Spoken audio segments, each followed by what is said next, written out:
আমার চ্যানেলে স্বাগতম। সকালটা ছিল মেঘলা, আকাশে ঘন কালো মেঘ, মাঝে মাঝে বিদ্যুৎ ঝলক দিচ্ছে। বৃষ্টি পড়ার আগে থেকেই স্বামী জামাল অফিসের জন্য তৈরি হয়ে দরজায় দাঁড়িয়ে বলল, ছাতা কোথায় রেখেছ? দেরি হয়ে যাবে।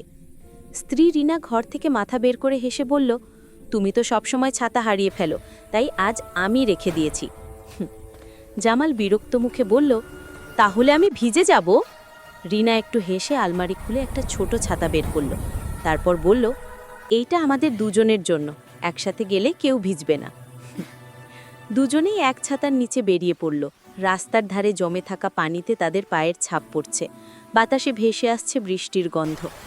হাঁটতে হাঁটতে জামাল বলল, তুমি জানো, তোমার সাথে ভিজলে বৃষ্টিও মিষ্টি লাগে। রিনা হেসে বলল, তোমার কথা শুনে মনে হয় সিনেমা দেখছি। দুজনেই হেসে চলতে থাকে।